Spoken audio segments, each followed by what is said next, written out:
દેશમાં સૌથી વધુ કેસ ગુજરાત અને અમદાવાદમાં મોં અને ગળાના કેન્સરના છે. મોઢામાં ચાંદુ પડવું, દાંત હલવા, ખાવામાં તકલીફ પડવી, અવાજ બદલાવો, જો આવું કશું થાય તો ચેતી જજો.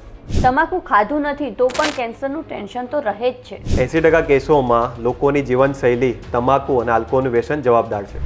કેન્સરના સ્ટેજ કઈ રીતે નક્કી થાય છે? લોન લીધી છે તો EMI તો ચૂકવવા જ પડશે. એ રીતે તમાકુ જો એકવાર લીધું છે તો આખી જિંદગીની અસર તો રહેવાની જ છે. કેન્સરની સારવારમાં લેટેસ્ટ ટેકનોલોજી શું છે? મોઢાનું ચોકઠું પણ કેન્સરનું કારણ બની શકે છે. નાની ઉંમરમાં કેન્સર થવાનું કારણ સાંભળશો તો ચોંકી જશો. બાયોપ્સી એટલે શું અને એ કેવી રીતે થાય છે? નિદાન માટે બાયોપ્સી કરવા માટે લોકોનો જે સંકોચ છે એ બિલકુલ યોગ્ય નથી. જડબું કાઢવામાં આવે તો લુકની ચિંતા ન કરો, પરંતુ સારવાર કરો. રોજિંદા જીવનમાં વપરાતી ટૂથપેસ્ટથી થવાના કેન્સરની શક્યતા કેટલી? કેન્સર એટલે કેન્સર એવું નથી. હેલ્થ ગ્રંથના આ વિડીયો મારફતે મોં અને ગળામાં થતા કેન્સર માટે કારણથી લઈને ટ્રીટમેન્ટ સુધીની બધી જ ઇન્ફોર્મેશન મેં તમને પ્રોવાઈડ કરેલી છે. તમારા સંપૂર્ણ સવાલોના જવાબ માટે જોવો હેલ્થ ગ્રંથનો આ મહત્વનો વિડીયો. નમસ્કાર, હેલ્થ ગ્રંથમાં આપનું સ્વાગત છે. હું છું મોનાલી. આજે વાત કરીએ ગુજરાતીઓની. તો ગુજરાતીઓ મીઠાઈ અને ફરસાણ ખાવામાં તો અવ્વલ છે જ, પરંતુ તમને જાણીને નવાઈ લાગશે કે ગુજરાતીઓ તમાકુ ખાવામાં પણ એટલા જ અવ્વલ છે. અને એટલે જ કદાચ ગુજરાતમાં તમાકુથી થતા કેન્સરના કેસ પણ ખૂબ જ વધારે છે. તો આ જ વિષય પર આપણી સાથે વાત કરવા જોડાયા છે ડૉક્ટર રાહુલ શાહ, જે છે મોં અને ગળાના super specialist surgeon. Sir, welcome to the show. Thank you so much. તો સર, આપણે સૌથી પહેલાં વાત કરીએ કે મોં અને ગળાના કેન્સરમાં કયા કયા પ્રકારના કેન્સર આવે છે?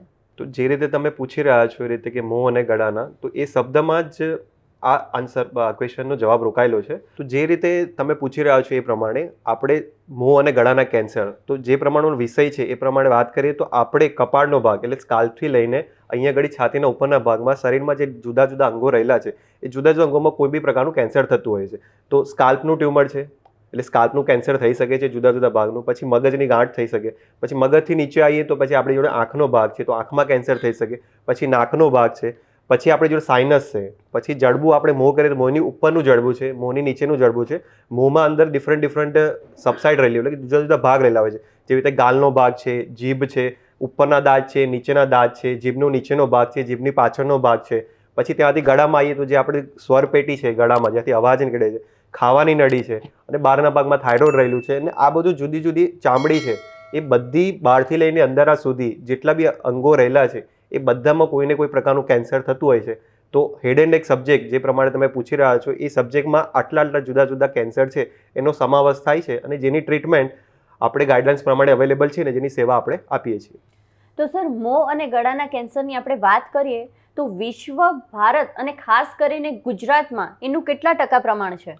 તો તમારા પ્રશ્નના જવાબ માટે કોઈ બી વસ્તુ એની રજિસ્ટ્રી થતી હોય છે. તો જે રીતે આપણે વિશ્વ લેવલ પર વાત કરીએ તો ગ્લોબોકોન 2022ના જે ડેટા છે તો એ ડેટા પ્રમાણે વાત કરીએ તો મોં અને ગળાના કેન્સરમાં વિશ્વ લેવલ પર આ આંકડો 7મા નંબર પર આવે છે. એટલે બધા કેન્સરને ગણીએ તો મોં અને ગળાનું કેન્સર વિશ્વ લેવલમાં 7મું છે.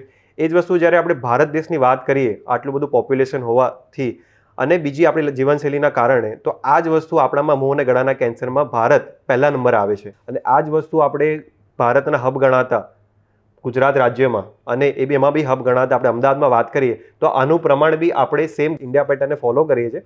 અને પહેલા નંબરમાં આપણે ગુજરાતમાં અને અમદાવાદમાં પહેલા નંબર પર મોં અને ગળાના કેન્સરનું પ્રમાણ જોવા મળે છે.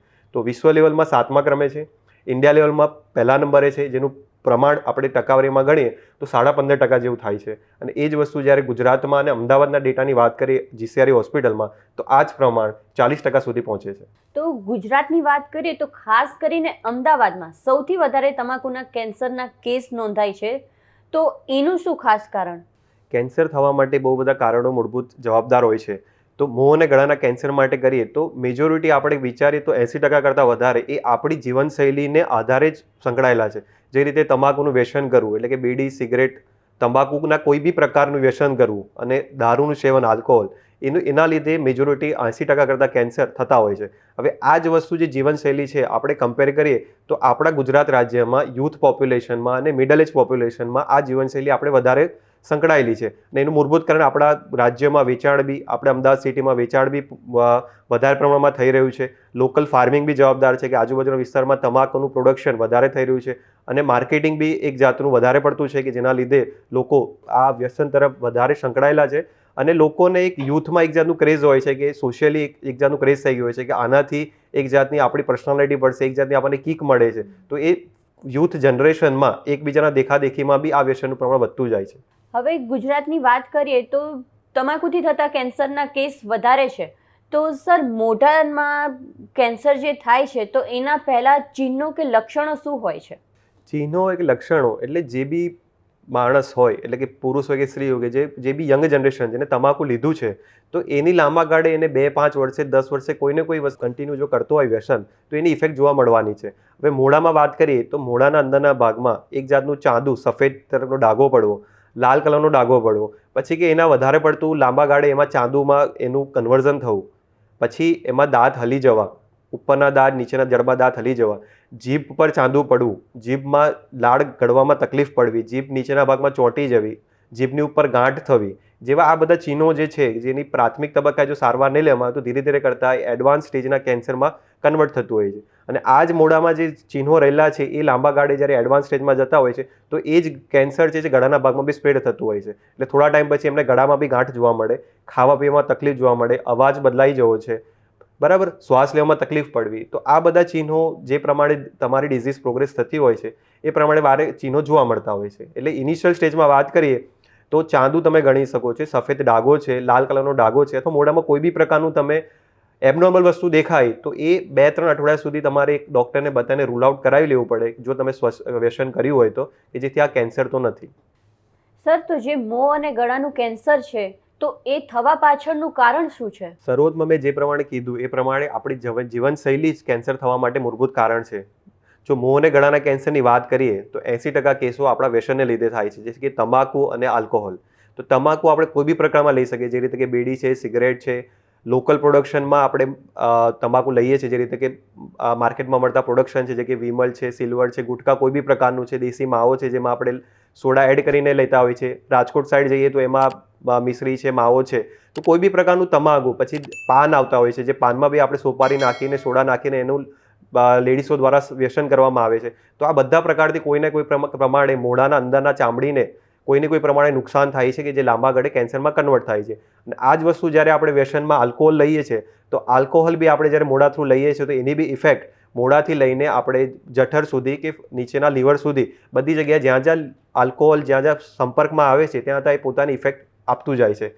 તો 80% કેસોનું કારણ તમાકુ અને વ્યસન રહેલું છે. તો સર, તમાકુને લઈને જ એક સવાલ છે કે જાણે કે એક વ્યક્તિ છે જે 15-20 વર્ષ પહેલા તમાકુ ખાય છે અને ત્યારબાદ એ બંધ કરી દે છે, તો શું એને 15-20 વર્ષ બાદ બી કેન્સર થવાની શક્યતા ખરી?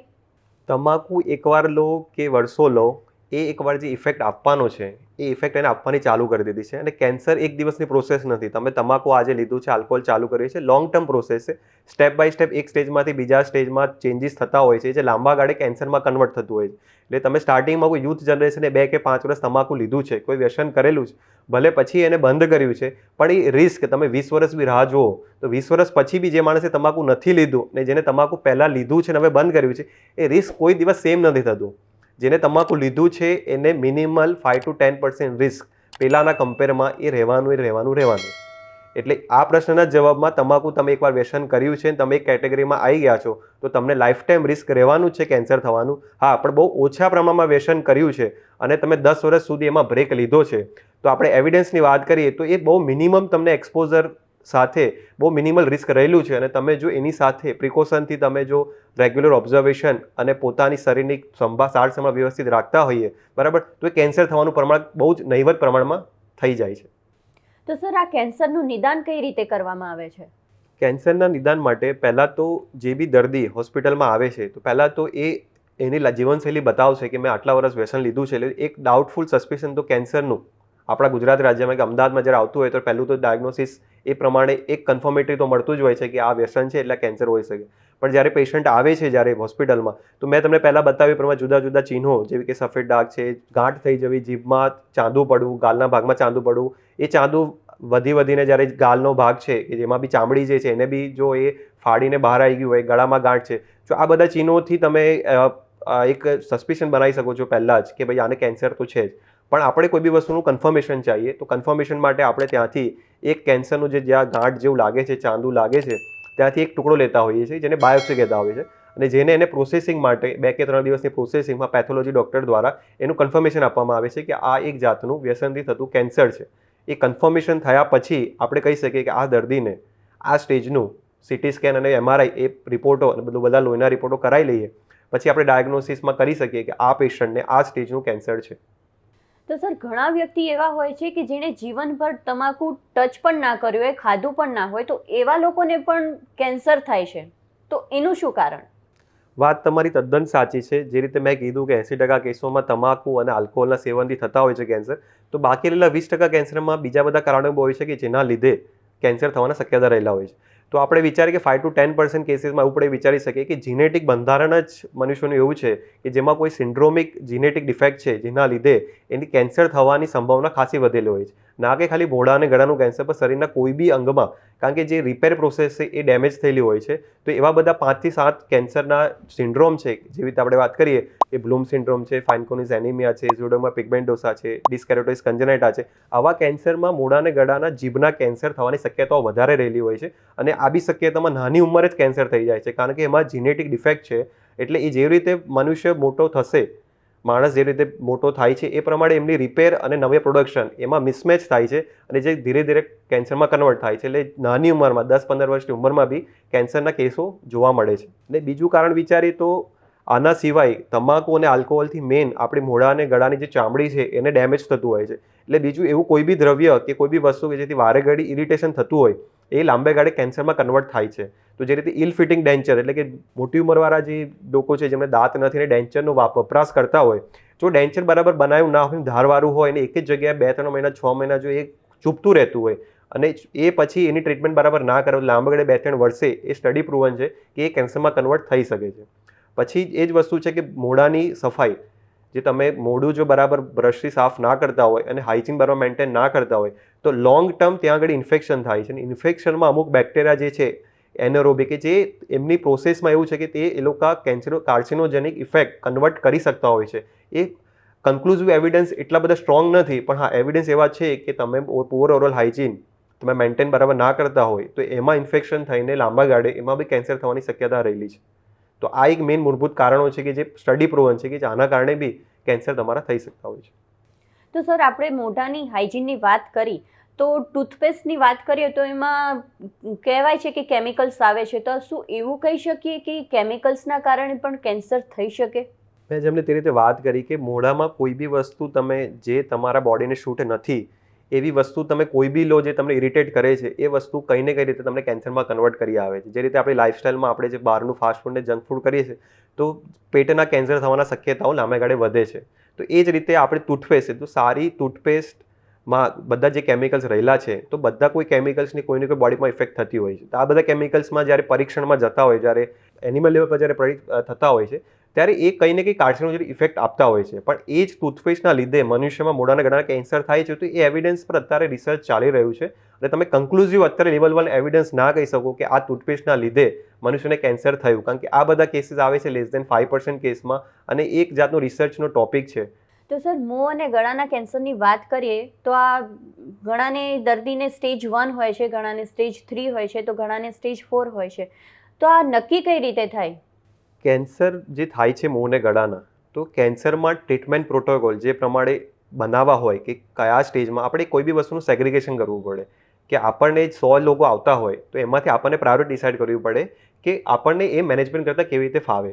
તો સેમ વસ્તુ જ્યારે આપણે મોં અને ગળાની કેન્સરની વાત કરીએ તો આપણે મોં અને ગળામાં ક્રાઇટેરિયા આપણે જે વાત કરીએ તો એ સાઇઝ પ્રમાણે રાખેલા છે કે જેવી રીતે કે 2 સેન્ટીમીટર કરતાં ઓછું છે, 2 થી 4 સેન્ટીમીટર છે, 4 કરતાં વધારે સેન્ટીમીટર છે. અને હવે ચાંદુ કે જે બી ગાંઠ થઈ છે એ જ્યારે આજુબાજુના ઓર્ગનને ઇફેક્ટ કરે, જેવી રીતે આપણે મોઢાની વાત કરીએ તો જ્યારે હાડકું ઇન્વોલ્વ થઈ ગયું, બહારની ગાલની ચામડી ઇન્વોલ્વ થઈ ગઈ, તો એ બધા જ કેન્સર હોય એને ચોથો સ્ટેજનું કેન્સર કહેવાય.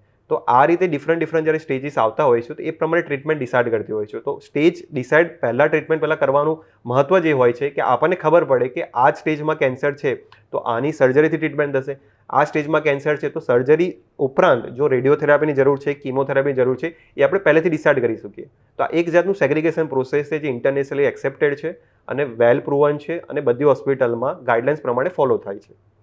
સર, કેટલાક દર્દીઓ સ્ટેજ 1માં આવે છે તો કેટલાક દર્દીઓ સ્ટેજ 4માં આવે છે, તો એની પાછળનું કારણ શું? અને સ્ટેજ 4માં જે દર્દી આવ્યો છે તો એનું સર્વાઈવ થવાનું કેટલા ટકા ચાન્સ? હવે જે રીતે મેં જણાવ્યું કે સ્ટેજ 1, 2, 3, 4 આપણે સાઇઝ ક્રાઇટેરિયા લોકલ પબ્લિક માટે એ વધારે ફિઝિબલ છે. તો અમુક દર્દીઓ સ્ટેજ 1માં આવે છે, અમુક દર્દીઓ સ્ટેજ 4માં આવે છે. બધાને કેન્સર તો સેમ જ છે. એનું થવાનું કારણ શું છે કે સ્ટેજ 1માં જે કેન્સર દર્દી આવે છે એ તો વધારે હાયર કાં તો એજ્યુકેટેડ હોય, વધારે કન્સર્ન હોય, ફાઇનાન્શિયલી વધારે સ્ટેબલ હોય કે લોકલ પ્રેક્ટિસ જે સારી સ્થિતિમાં રહેતા હોય તો લોકલ જે ડેન્ટિસ્ટ છે કાં તો લોકલ ફિઝિશિયન છે એને કન્સલ્ટ કરી શકે અને ડૉક્ટર એક સલાહ આપે કે તમને કોઈ ચાંદુ જેવું લાગે છે, કેન્સર છે, તમે હાયર હોસ્પિટલમાં જાઓ. તો આવા કેસીસમાં સ્ટેજ પહેલાં કે બીજા સ્ટેજમાં પકડાઈ જાય છે. હવે જે સ્ટેજ 4માં કેન્સર આવતા હોય છે એવું નથી કે એમને કોઈ તકલીફ નથી, એ લાંબે ગાળે 2-3 મહિનામાં સ્ટેજ 1 હતું, સ્ટેજ 1થી લઈને સ્ટેજ 4માં આવ્યું છે, પણ મેઇન સિટીથી દૂર રહે છે, ત્યાં લોકલ કોઈ ફેસિલિટી અવેલેબલ નથી, લોકલ ડૉક્ટર અવેલેબલ નથી, એમની ફાઇનાન્શિયલ સ્ટેબિલિટી એટલી નથી કે ડૉક્ટરને બતાવવા માટે એ ફાઇનાન્શિયલી એમની કન્સલ્ટિંગ ફી આપી શકે.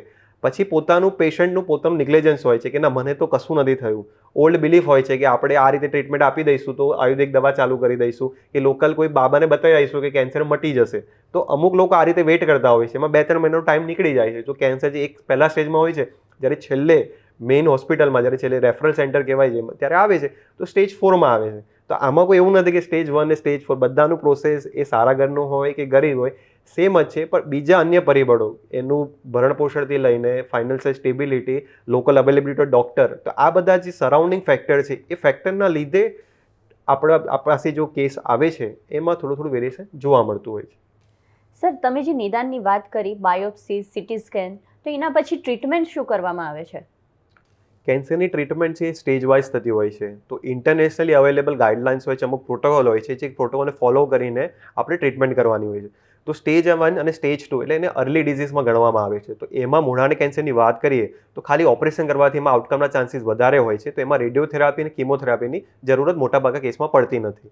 જ્યારે સ્ટેજ 3 અને સ્ટેજ 4માં વાત કરીએ તો ત્રીજા સ્ટેજમાં કેન્સર અને ચોથા સ્ટેજમાં કેન્સરમાં રેડિયોથેરાપી તો બધાને આપવાની થાય છે જ ઓપરેશન પછી, અને કીમોથેરાપીના 2 ઇન્ડિકેશન હોય છે કે જે જો વધારે પડતી એડવાન્સ ઓપરેશન પછી લાગે તો એમાં કીમોથેરાપી બી ઓપરેશન પછી એડ કરવાની હોય છે. તો આપણે સમરીમાં કહીએ તો સ્ટેજ 1 અને સ્ટેજ 2 છે તો ખાલી સર્જરીથી પેશન્ટની આઉટકમ સારી આવતી હોય છે. સ્ટેજ 3 અને સ્ટેજ 4માં જરૂરિયાત પ્રમાણે રેડિયોથેરાપી બધાને અને કીમોથેરાપી અમુક કેસોને જરૂર હોય તો આપવામાં આવે છે. સર, બાયોપ્સી એટલે શું અને કેવી રીતે કરવામાં આવે છે?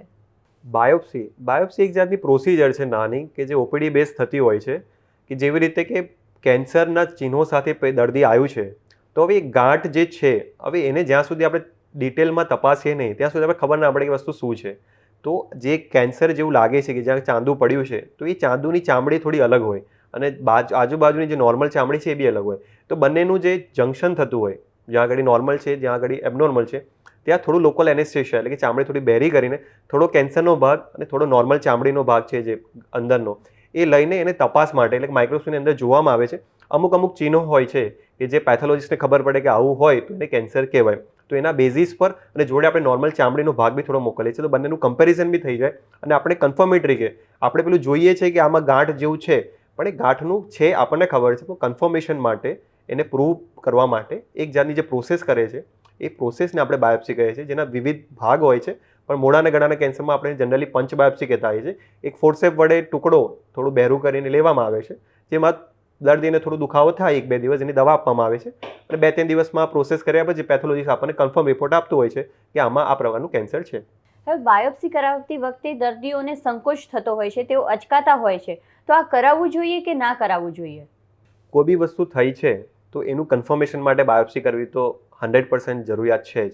કોઈ બી વસ્તુ રિટર્નમાં આપેલી હોય તો એની વેલિડિટી અને વેલ્યુ વધારે હોય તો એ રીતે કેન્સર માટે બી જો બાયોપ્સી કરાવી એ કન્ફર્મેટરી છે, એક એવિડન્સ છે કે તમને કેન્સર છે. જે રીતે તમે કીધું કે બાયોપ્સી કરતી વખતે લોકો ખચકાતા હોય છે તો એના 2-3 કારણો છે. કે પહેલાં તો જ્યારે ગામડાના અંતરિયાળ વિસ્તારમાં રહેતા હોય છે ત્યારે એ લોકોને પહેલેથી ખબર છે કે વસ્તુ કે તમાકુ અને વ્યસનથી કેન્સર થાય છે. તો જ્યારે થોડું ઇનિશિયલ સ્ટેજમાં જ્યારે ગાંઠ થવાનું ચાલુ થયું હોય છે ત્યારે એ લોકોને અંદરથી એક બીક હોય છે કે જો અમે બાયોપ્સી કરાવીશું ને એમાં કેન્સર આવી ગયું તો સમાજમાં અને આજુબાજુ થોડી તકલીફ પડશે, પોતાનું ઘર કેવી રીતના ચલાવવું, એટલે બધાને થોડી તો અંધશ્રદ્ધા હોય છે કે કેન્સર પછી જીવવાના ચાન્સીસ ઓછા હોય છે. તો આ એક કારણના લીધે અમુક લોકો અવોઇડ કરતા હોય છે. બીજું એવું હોય છે કે લોકો અંધશ્રદ્ધામાં લોકલ ફેસિલિટી ના હોય, તો ડૉક્ટરને મળવાનું દૂર હોય, તો એ અવોઇડ કરતા હોય કે ના, મને તો કશું નહીં થવાનું અને મને તો ભગવાનની કૃપા છે, હું આયુર્વેદિક દવા લઈ લઈશ કે કોઈ બાબાને બતાવી દઈશ, કોઈ ફાકી ચૂરણ લઈ લઈશ, એનાથી કેન્સર મટી જશે. તો આપણે અત્યારે નથી કરાવતા.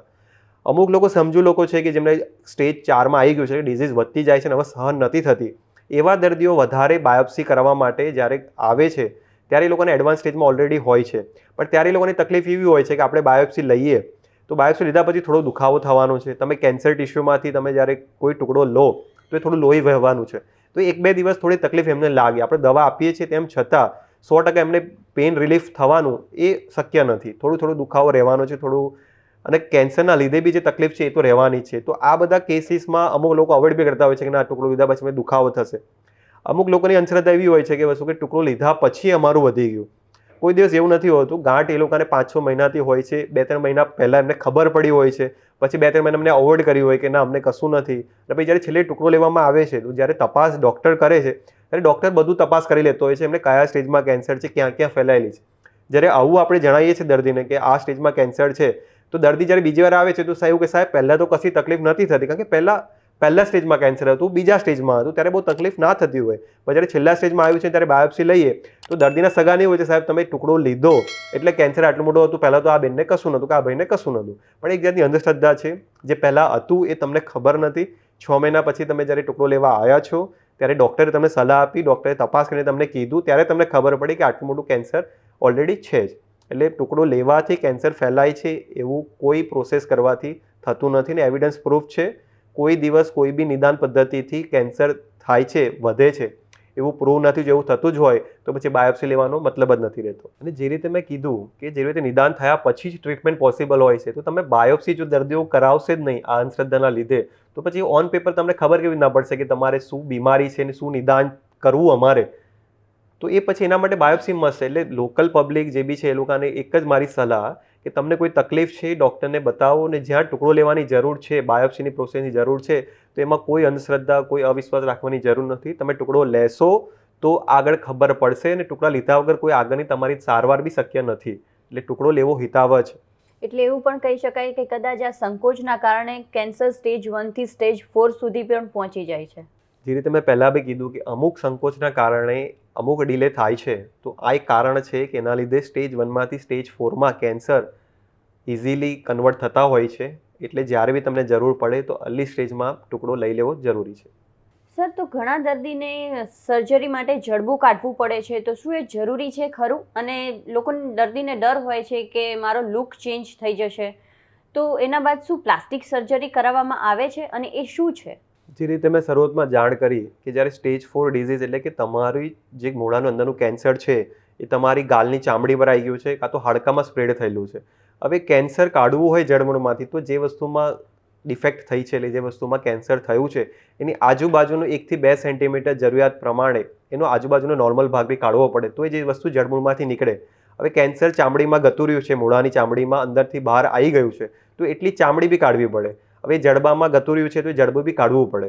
તો એક જાતનો ટ્રીટમેન્ટનો ભાગ છે કે જ્યારે છેલ્લા સ્ટેજમાં હોય છે ત્યારે દર્દીના ભવિષ્ય માટે, એટલે કે એમના સર્વાઈવલ આઉટકમ માટે જડબું અને ચામડી જે પ્રમાણે જરૂરિયાત હોય એ પ્રમાણે કાઢવામાં આવે છે. એટલે એ વાત તમારી તદ્દન સાચી છે કે છેલ્લા સ્ટેજમાં જ્યારે મોઢાનું કેન્સર જતું રહ્યું હોય છે તો મોટાભાગના દર્દીઓમાં હાડકું અડધું આખું જે પ્રમાણે જરૂરિયાત કાઢવામાં આવે છે. અને મોઢાની જ્યારે ચામડી ઉપરની જ્યારે કાઢીએ છીએ ત્યારે કેન્સરના લીધે એ વસ્તુ જ્યારે કાઢ્યા પછી ત્યાં બીજી કોઈ ચામડી મૂકવાની જરૂરિયાત હોય છે. ના મૂકીએ તો પછી અંદરનો ભાગ અને બહારનો ભાગનું વચ્ચેનું સેપરેશન ના થાય, અને એનું એસ્થેટિક એટલે કે પેશન્ટનું, દર્દીનું આઉટર લુક એ બધું મેનેજ કરવા માટે પ્લાસ્ટિક સર્જરી બધા કેસમાં જરૂરિયાત હોય છે અને કરવામાં આવે છે.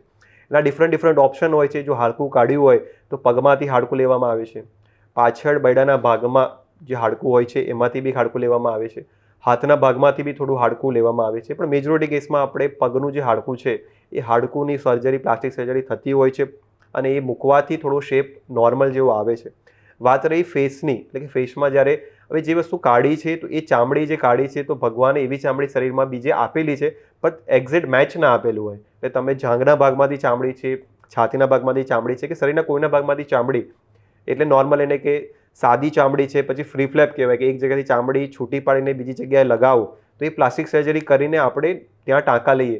પણ ટાંકા લીધા પછી બી ત્યાં ટાંકાનો રોઝ જ્યારે આવે છે ત્યારે થોડો ડાઘો પડવાનો છે.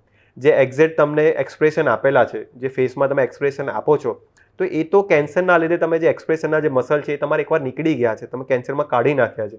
અને જે ચામડી મૂકો છો તો એ ચામડી નોર્મલ ફેસની ચામડી જેવી નથી, એ ખાલી તમને એક જાતની ચામડી આપે છે. એનું કામ અલગ છે બીજી જગ્યાએ શરીરમાં, અને આપણે ફેસ પર મૂકીએ છીએ તો તમને એક જાતનું લુક નિયર બાય નોર્મલ કરી આપે.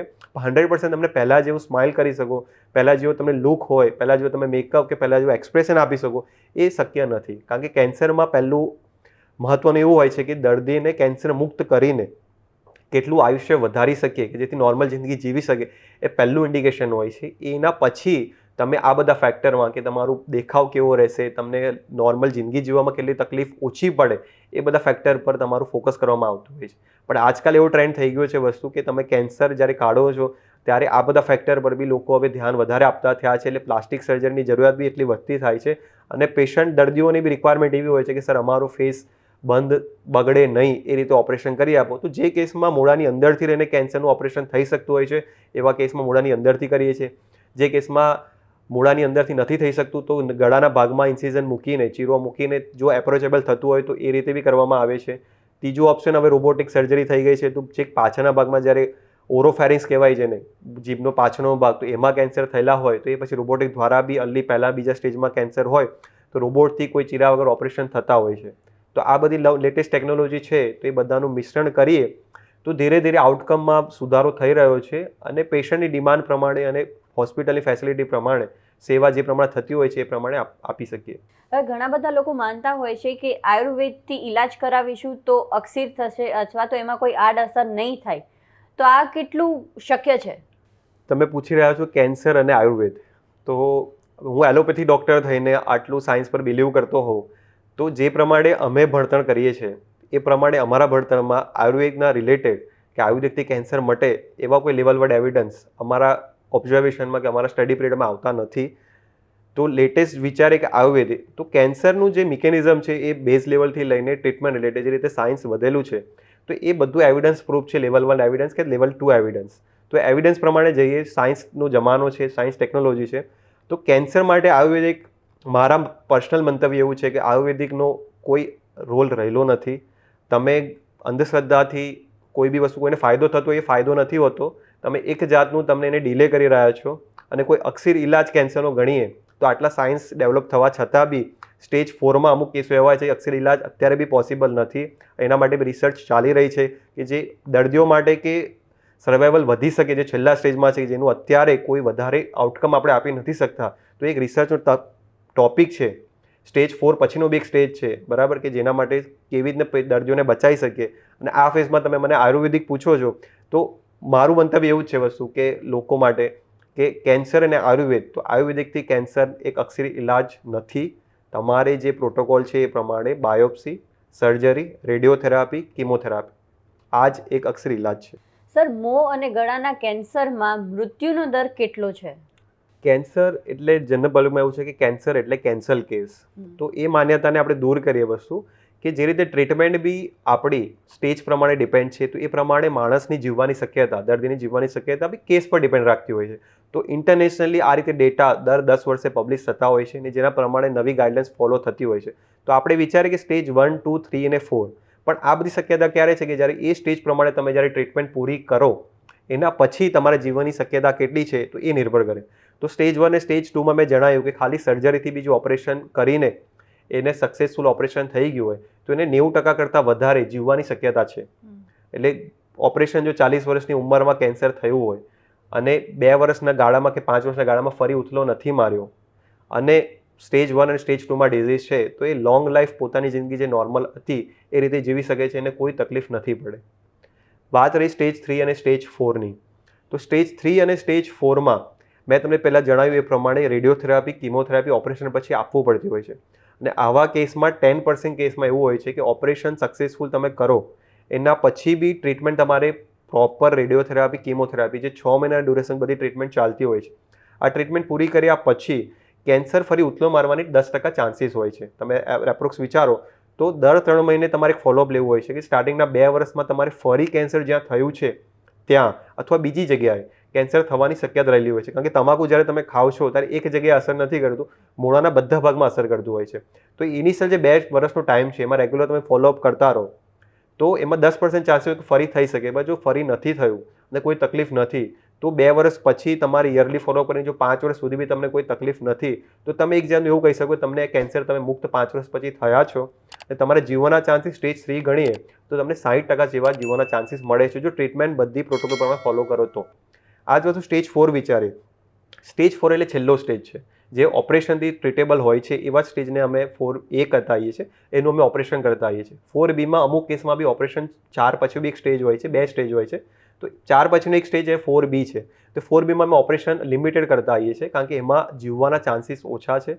બીજું, સર્જરી વધારે પડતી કોમ્પ્લિકેટ થવાની છે, એનું પ્લાસ્ટિક સર્જરી રિકન્સ્ટ્રક્શન છે વધારે કોમ્પ્લિકેટ થવાનું છે, એને ડેફિનેટલી એને રેડિયોથેરાપી કિમોથેરાપી આપવી જ પડશે.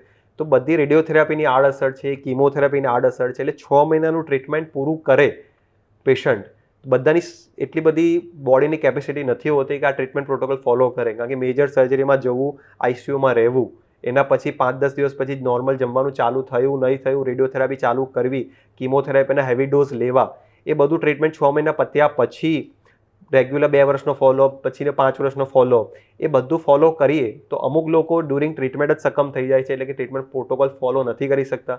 અમુક લોકો જે ફોલો કરે છે તો એમના ચાન્સીસ વિચારીએ તો એમના ચાન્સીસ બધું કર્યા પછી લેસ દેન 50 અને તમે ગણી શકો કે 30% જેવા જીવવાના ચાન્સીસ બધું ફોલો કરે તો તમને મળી રહેતા હોય છે. એટલે તમે રેન્જમાં વિચારો તો 50%થી નીચે છેલ્લા સ્ટેજના લોકોને જીવવાના ચાન્સીસ લાઈફ ટાઈમ રહેલા હોય છે.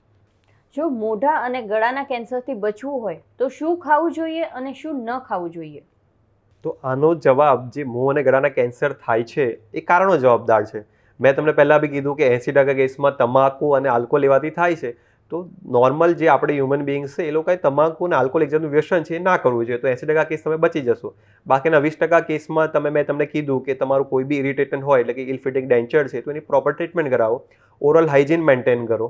જે જીનેટિક કોઝિસ છે જીનેટિકમાં તમે કશું કરી નથી શકવાના, કંઈ ઓલરેડી ગોડ ગિફ્ટેડ તમે ના કહેવો પણ એક જાતની ડેમેજ થયેલો છે જો એના લીધે ચાન્સીસ રહેવાના, પણ એ ખાલી 2 કે 3% કેસીસમાં જ થવાનું છે. તો બાકી બધા કેસમાં જે લાઇફસ્ટાઇલ જે છે નોર્મલ, એ નોર્મલ લાઇફસ્ટાઇલથી તમે દૂર રહો, તમાકુનું વ્યસનથી દૂર રહો અને હેલ્ધી લાઇફસ્ટાઇલ તમારે જે કરવાની છે, તમે ફ્રૂટ છે, વેજીટેબલ છે એનું તમે કન્ઝપ્શન વધારે રાખો તો જેનાથી શું થશે વસ્તુ તમને એન્ટીઓક્સિડન્ટ ઇફેક્ટથી આ બધી એન્ટી કાર્સિનોજેનિક ઇફેક્ટ એની રહેલી છે જે તમે નોર્મલ પ્રોટેક્શન ઇમ્યુનિટી મેન્ટેન કરશે ને નહીં થાય. તો મેઇન ફેક્ટર એવું છે કે તમાકુનું વ્યસન, આલ્કોહોલ, દારૂનું વ્યસન ના કરવું જોઈએ. અને જે બી તમને કોઈ તકલીફ મોઢ કે ગળામાં લાગે તો અર્લી ડાયગ્નોસિસ માટે તમારે એને 2-3 અઠવાડિયામાં કોઈ બી ડાઉટ લાગે, એબનોર્મલ વસ્તુ લાગે તો નોર્મલ ડૉક્ટરને કન્સલ્ટ કરો, એનું નિદાન કરાવો અને ટ્રીટમેન્ટ કરાવો. તો બચવા માટે આ જ એક ઉપાય રહેલા છે. સર, નાની ઉંમરમાં હાલ મોં અને ગળાના કેન્સરના કેસીસ વધી રહ્યા છે તો એના પાછળનું શું કારણ હોઈ શકે? આ એક ઇન્ટરેસ્ટિંગ ક્વેશ્ચન છે કે આજકાલ જોવા મળે છે કે નાના છોકરાઓ એટલે કે જે 20-30 વર્ષના ઉંમરના છોકરાઓ છે, છોકરીઓ છે, એ લોકોમાં કેન્સરના દર્દીઓ બી હવે અમારે ત્યાં આવવા મળ્યા છે. અને આ એક ઇન્ટરનેશનલી એક ટ્રેન્ડ ડેવલપ થઈ રહ્યો છે કે નાની ઉંમરમાં લોકોને કેન્સર થાય છે. તો કારણ એ છે કે તમાકુને વ્યસન છે, હવે લોકો નાની ઉંમરે જ એક્સપોઝર એનું ચાલુ થઈ ગયું છે. તમે 18 વર્ષ 12 વર્ષના છોકરાથી લઈને જેવી રીતે લોકોને સમજ પડે છે તો સ્કૂલિંગ ટાઈમમાં જ એ લોકોનું વ્યસન એક જાતનું ચાલુ થઈ જતું હોય છે.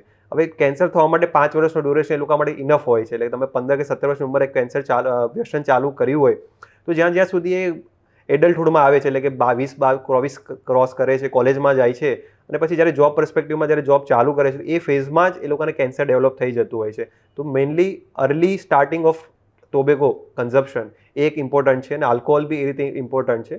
અને વાત રહી છે કે હવે કલ્ચર એવું છે, ટ્રેન્ડ વેસ્ટર્ન કન્ટ્રીને ફોલો કરે છે, વેસ્ટર્ન કન્ટ્રીને, તો છોકરા છોકરીઓમાં આલ્કોહોલ અને તમાકુનું વ્યસન વધી ગયું છે. અને છોકરીઓ ખાસ કરીને હવે એવું નથી કે છોકરાઓ જ વ્યસન કરે છે, છોકરીઓમાં બી વ્યસન ગણીએ જો છોકરાઓ 30% લોકો વ્યસન કરતા હોય તો એની સામે 10% તો છોકરીઓ બી વ્યસન કરતી ચાલુ થઈ ગઈ છે, બીડી, સિગરેટ કે તમાકુના એમાં. અને ગામડામાં નાની ઉંમરની છોકરીઓ બી સોપારી ખાતી હોય છે અને એના લીધે બી કેન્સર થતા હોય છે. તો આ એક મૂળભૂત કારણ છે કે તમે પહેલેથી તમે સ્કૂલ ટાઈમમાંથી લોકોને એક્સપોઝર મળી ગયો છે અત્યારે જનરેશનને કે તમે આલ્કોહોલ અને તમાકુનું સેવન ચાલુ કરી દો છો. તો આ હતા ડૉક્ટર રાહુલ શાહ, જેમણે આપણને મોં અને ગળાના કેન્સરને લઈને ખૂબ જ ઉપયોગી માહિતી આપી છે. સર, તમારો સમય આપવા બદલ આપનો ખૂબ ખૂબ આભાર. જાહેર જનતાને એક નિવેદન આપીશ કે મોં અને ગળાના કેન્સર તમાકુ આલ્કોહોલના વ્યસનથી થાય છે. એ વ્યસનથી દૂર રહો. જે લોકોએ વ્યસન અગાઉ કરેલું છે, જે લોકો અત્યારે કેન્સરના પહેલા બીજા સ્ટેજમાં છે, નજીકના ડૉક્ટરનો સંપર્ક કરો, કેન્સરનું ડાયગ્નોસિસ કરાવો. કેન્સર માટે જુદા જુદા સ્ટેજની ટ્રીટમેન્ટ પ્રોટોકોલ્સ પ્રમાણે અવેલેબલ છે. નજીકની કોઈ બી સરકારી હોસ્પિટલ કે ગવર્મેન્ટ હોસ્પિટલ કે જ્યાં સેવા અવેલેબલ છે ત્યાંની સેવાનો લાભ લો અને તમારા જીવન જરૂરિયાતને જિંદગીને આગળ વધારો. કેન્સર જળમૂળમાંથી મટી શકે છે, પણ કેન્સરનું સચોટ નિદાન, સમયસર સારવાર જરૂરી છે. કેન્સરથી ડરવાની કોઈ જરૂર નથી. કેન્સર થઈ ગયું છે, એનો ઈલાજ છે. હેલ્થ ગ્રંથના આ વિડીયો મારફતે મોં અને ગળામાં થતા કેન્સર માટે કારણથી લઈને ટ્રીટમેન્ટ સુધીની બધી જ ઇન્ફોર્મેશન મેં તમને પ્રોવાઈડ કરેલી છે. જે લોકો વ્યસન નથી કરતા એ લોકો માટે બી ઇન્ફોર્મેશન માટે તમે આ હેલ્થ ગ્રંથનો વિડીયો છે તમે શેર કરો, લોકોમાં જાગૃતતા વધારો અને કેન્સરને જડમૂળમાંથી કાઢવા માટે તમે દેશની મદદ કરો. મોં અને ગળાના કેન્સરની તમામ માહિતી આ વિડીયોમાં છે, જે તમે તો જાણી, પરંતુ જે તમાકુનું સેવન કરે છે એ લોકોને પણ જરૂરથી શેર કરો, જેના કારણે તેઓ બચી શકે. આવા જ નીત નવા વિષય પર વિડીયો જોવા માટે હેલ્થ ગ્રંથની ચેનલને સબસ્ક્રાઇબ કરો, લાઈક કરો અને શેર કરો.